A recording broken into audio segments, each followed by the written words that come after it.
welcome back to the Guillemot Kayaks Workshop. I'm Nick Schade. In this episode I'm going to trim back to the chine line and then continue stripping across one half of the bottom of the boat. The first step towards trimming back the chine line is to just transfer this diagonal, which marks where the chine lies, to the outside of the strips. So just right there.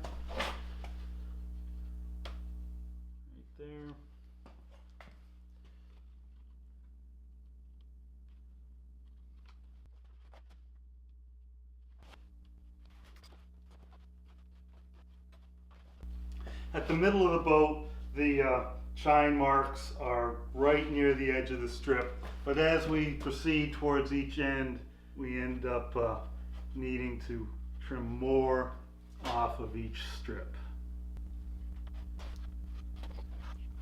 Again, it's hard to mark out towards the ends here because the strips are covering the forms more, so we'll have to extrapolate from here out towards the end.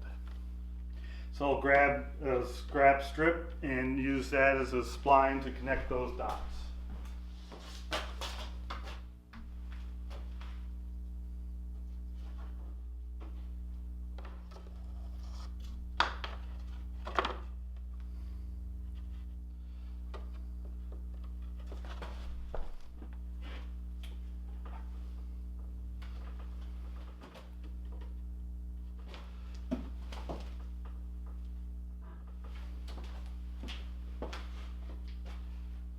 Since I marked this line off a common reference line on all the forms, a diagonal line, that diagonal line defines a plane that's at a diagonal slice through the boat, like this. And so when this spline is lined up right, you ought to be able to get your eye at such a point where the spline defines a straight line. When your eye is right on that plane, the spline is going to look like it's a perfectly straight line. And so that's what we're trying to achieve right here. And what that means is when it's straight in that one plane, it's fair in the other planes, and everything will fit together nicely.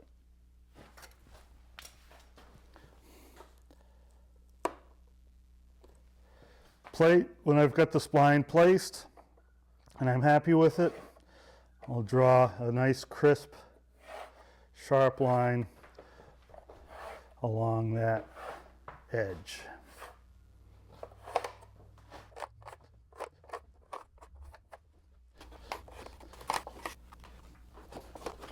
So now we have a nice sharp line to cut to, and we will cut that off with a Japanese pull saw just slightly above that line.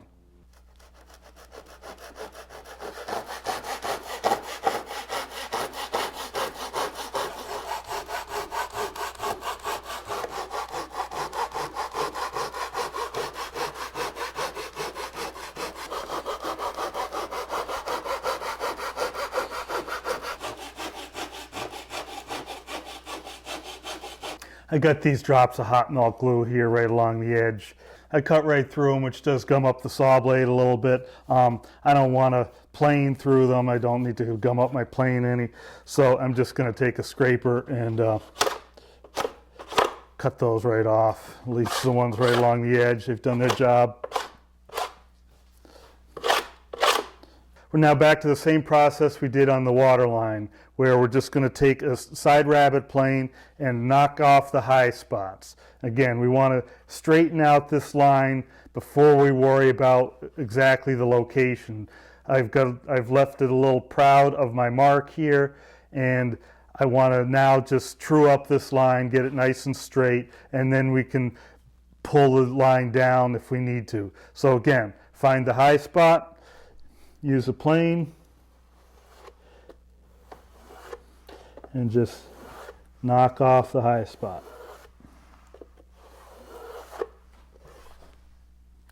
And I use longer and longer strokes as I flatten off the top of that high spot. I need longer and longer strokes to maintain that flat area.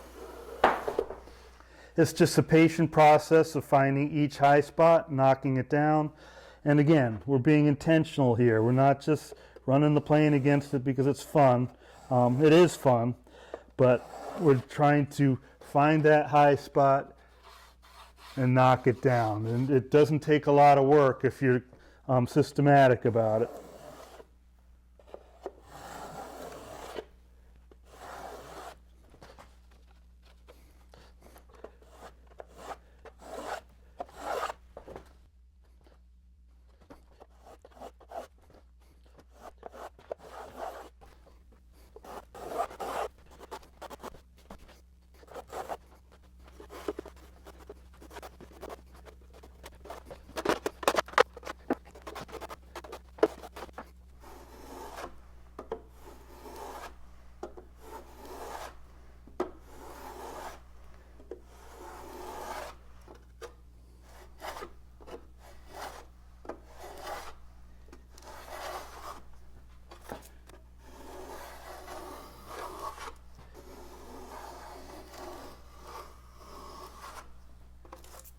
Right along here where the chine is hard, comes to a sharp angle, I want to create a bevel on the top edge of this strip such that it bisects this angle, essentially makes a miter between this surface and that surface. So when you put a strip in here next to it with a bevel on it, it will end up fitting tight, and we're going to cut that line and try to make the corner right out here between these two strips. And the way I do that is I look at that bisected angle, which these grooves are helping me find.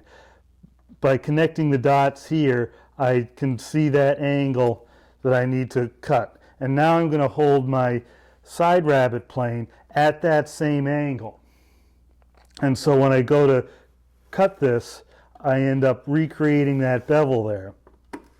And so I'll have a bisection between the side of the boat and the top of the boat, and that way I'll get a nice tight fit right between those strips right there. One feature of the side rabbet plane is this bottom surface of the plane defines the same surface that the blade is going to cut to.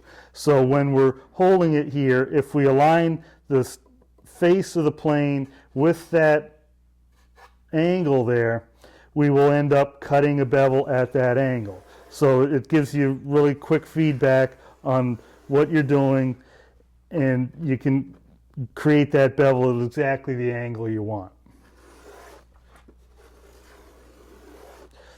And we're going to keep on cutting this bevel until we get that curl coming all the way across the face of the strip. To help visualize that, we can put some little witness marks across here. And then when we go to plane, those witness marks start to disappear.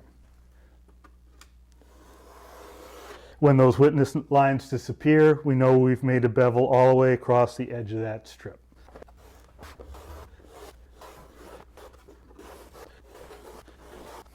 I'm going to keep on checking, making sure we're not distorting the curvature on this strip after we straightened it out.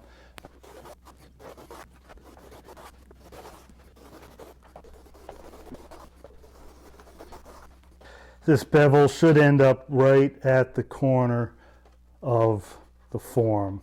So the bottom edge of the bevel and the corner should be right hitting each other.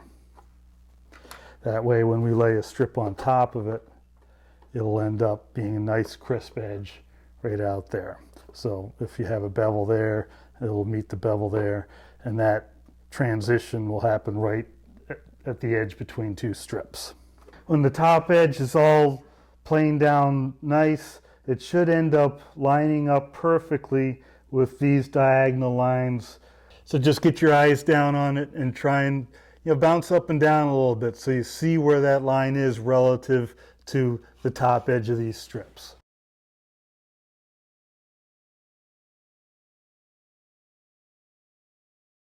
And again, the pencil line here isn't what we're worried about. We're worried about getting this edge nice, straight, and fair, and trying to match it up to this diagonal line back there.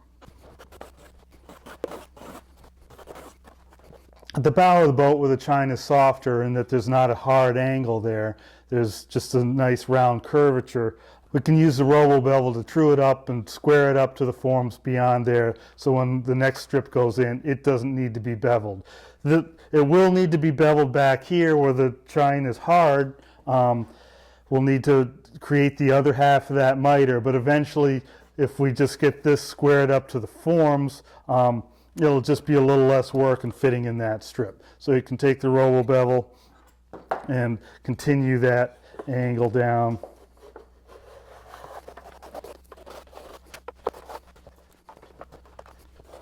Once you're satisfied with your bevel, it's time to add the next strip. And in this case, I'm going to have to revert to the way I did it before I had my robo-bevel tool, because we've got that miter we're trying to match. And so I'll show you how that's done. It's a little bit different process, but works great. We'll start with a dry fit of the strip, just like we always do. And up at the bow, everything's nice and tight. All right, here it's starting to veer away from tight. So I'm just going to start numbering. I'll call this 1, form 2, just for easy reference, form 3, 4, 5, 6, 7, 8, 9, 10, 11, 12. And we'll go on a new form, we'll mark the same thing. 9, 8, 7, 6, 5, 4, 3, 2, 1. All right, so now we have a reference here to just quickly get the strip back where it needs to be. So as I'm working at each form, I don't need to try and figure out where exactly it's supposed to be. I've got a number right there, and I can just quickly put the form back and forth. So here at where I've got it marked 5, if I hold this new strip tight against the form and then bring it up tight against the existing strip, you can see obvious large gap right there. So what I want to do is just sort of look at that gap and visualize it in my mind. My goal is to take a block plane and reproduce that gap between the block plane and the strip, and then plane it away until that gap is gone. So starting up here at the place where it starts to veer away from my existing edge, I see I have a gap there. It's like 0.5 millimeter, something like that. So when I pick up my plane, I start with it flat and then open up a 0.5 millimeter gap. And now, maintaining that angle, I plane it away until the gap disappears. Then I put the strip back in place and see what I've got. How's it doing? I still have a little bit of a gap there. It's like 1/10 millimeter. Start with it tight and then open it up just 1/10 millimeter or so.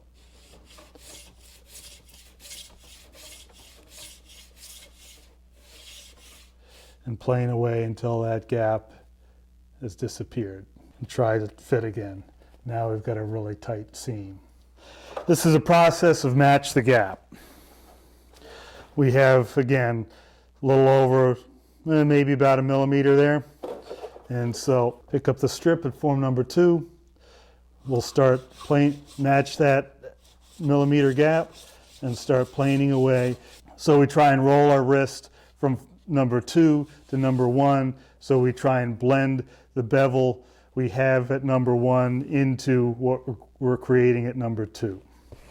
So you plane a little bit, and again, we've got the numbers here, so I can just lay it right back in place at number 2, and still get a little gap there.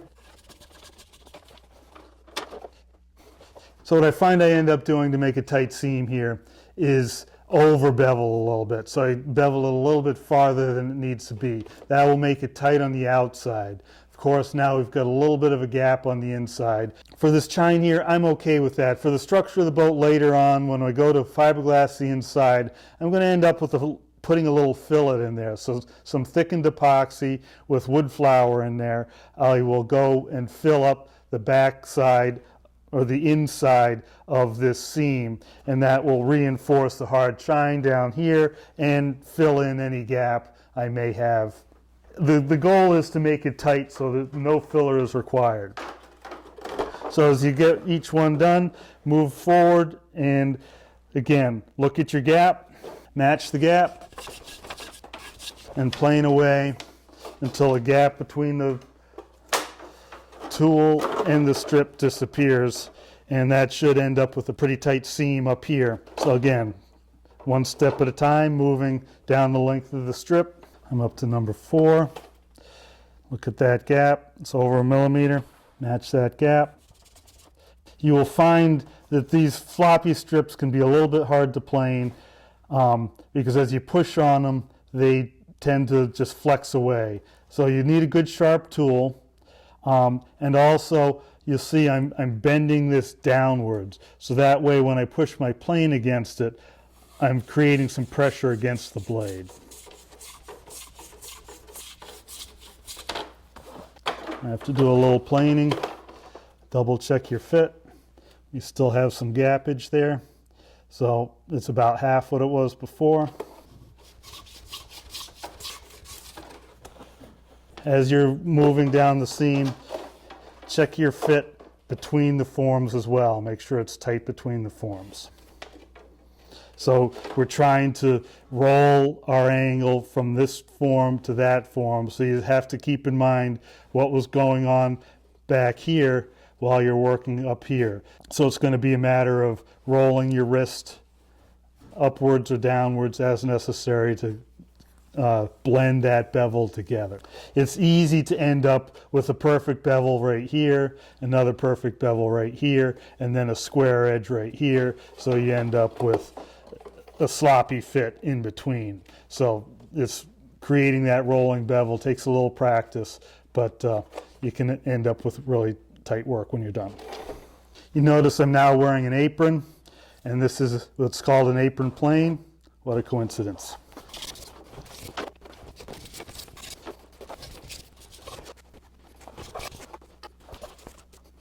I've got a good fit all the way down here to the end, but I've got a fairly severe twist right here. So I'm going to give this strip a little bit of a pre-twist with some heat. All right, that looks good. We'll lay in there nicely. So that will give it all a final dry fit.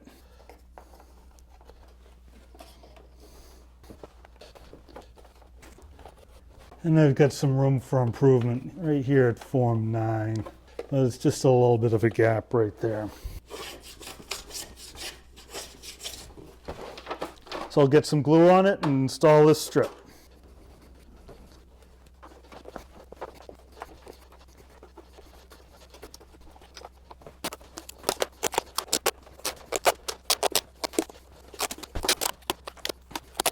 That looks good.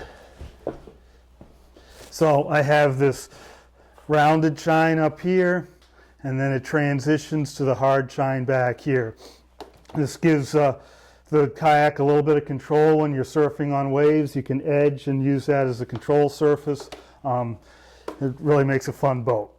So with the first strip on above the chine, I'm now going to be filling in from here over to the center line. And again, I'm not going to be doing the other side until I'm done with this side, and that way I can come back, trim this straight to the center line, and then do all my fitting on just that one side. With the tape peeled off, it's now a matter of doing the bevels, make sure the bevels are good, and that'll be done with the robo-bevel. Now that we're past the chine, the robo-bevel comes into its own again.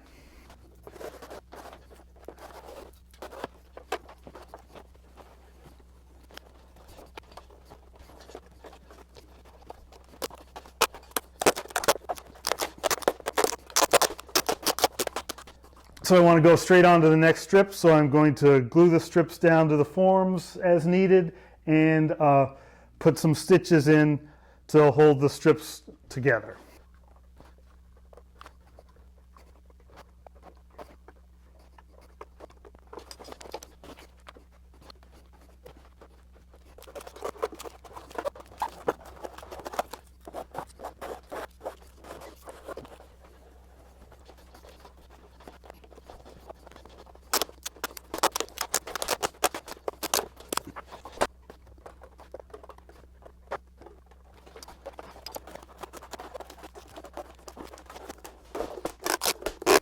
So that's the last strip of the day. I got 1, 2, 3, 4, 5, 6 strips on, so that's not bad. Tomorrow we will continue on stripping. We ought to be able to get all the way to the center line, all the way the full length of the boat, in which time we will again mark it back at the center line, trim that down, true it up, and then start stripping in from the other side. So I should say all the like, subscribe, all that stuff. Hit up Patreon if you want to. I'll trust you'll do that. So go do it. So tomorrow we'll continue stripping, and thanks for watching and happy paddling.